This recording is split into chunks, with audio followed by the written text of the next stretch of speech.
Hi everybody, meet Timmy. Today, Timmy's going to learn about psychology and advertising. Psychology has always been an essential component of advertising. Advertising's main functions are to inform, persuade, and influence. Today, we'll be focusing on persuasion. One of the most widely accepted models of persuasion that is often associated with advertising is the elaboration likelihood model. The elaboration likelihood model, otherwise known as the ELM, is the theory identifying two ways a communication can be persuasive: the central route or peripheral route. The route which is taken is dependent upon the abilities of processing and the motivation of the receiver. That's you, Timmy.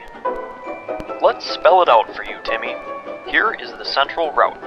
This is a direct route of persuasion that appeals to logic and involves a great deal of thought.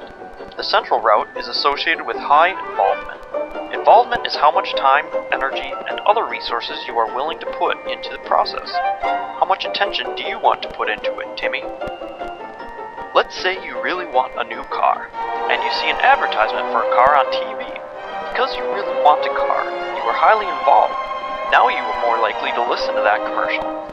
Because a car is an expensive investment, it has high perceived risk, which is defined as potential for loss in the pursuit of a desired outcome. By way of the central route, you will look at the facts and use logic to make your decision. It is more effective when the facts and arguments are more believable, and then you will buy that car, Timmy. This route often leads to more permanent attitude change. Remember, Timmy, this is a dual process model. Dual means two, Timmy. Let's look at the alternative, the peripheral route. In this route, the receiver, that's still you, Timmy, does not think carefully about a communication and is influenced instead by superficial cues.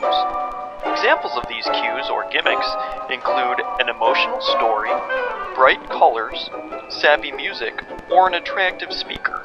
Low involvement is associated with the peripheral route because the message content becomes relatively unimportant and ignored. The results of the peripheral route are more temporary and subject to change, as these cues play to the senses, emotions, and feelings. Yes, that's right, Timmy. Feelings. And now a word from our sponsors. Today's program is brought to you by Colors. Colors, colors, colors, the most important and effective aspect of advertising. Psychologists report that color impression can account for 60 to 70% of consumer reaction. Let's meet the colors. First up is red. Red increases blood pressure, heart rate, appetite, grabs attention, and stimulates quick decision making. Meet pink. Pink is associated with sweetness and is often used in the sales of candy and pastries. And then there's orange. Orange causes people to feel energetic and is often found in fast food restaurants. Prolonged exposure to orange can make one become very aggressive. Up next is yellow. Yellow is the first color processed by the human eye, so it is often used to draw attention. Say hi to green. Green is a relaxing color often found in hospitals. In the current trend to go green, it often represents things which are environmentally friendly and natural. Let's welcome blue. Blue is the most popular, favorite color among adults. It is often used to sell jewelry and is the color of loyalty. Blue can also add a nauseating effect to food. Purple, come on down! Purple is one of the most difficult colors to produce. It is often associated with the royal, rich, and luxurious. And next we have brown. Brown is favored by men over women and often used to represent that which is natural and of the earth. Brown represents solidity and strength. And here comes black. Black represents power, sophistication, and formality. It's used to make other colors pop and a preferred color for type for increased readability. And finally there's white. White represents cleanliness and purity to many people. White can also imply simplicity, newness, and high technology. And next time you need to advertise, remember what colors can do for you.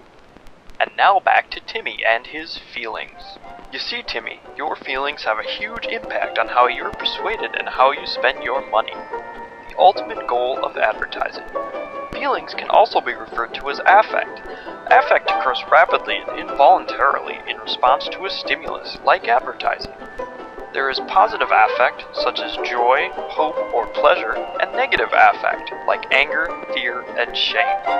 These strongly shape your behavior and risk perception, Timmy. And did you know advertisers often rely on the affect heuristic to predict how you might respond to an advertisement, as well as your corresponding behavior? Well, Timmy, I sense your confusion. Let me define that for you. The affect heuristic refers to decisions that are determined by affective considerations, such as our feelings of like and dislike, or good and bad. It basically works like this, Timmy.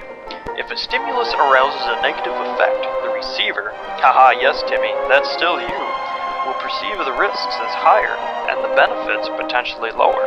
Conversely, if the stimulus yields a positive effect in the receiver, Timmy here will judge the related risks as low and the benefits higher, and increase the chances you will buy the product.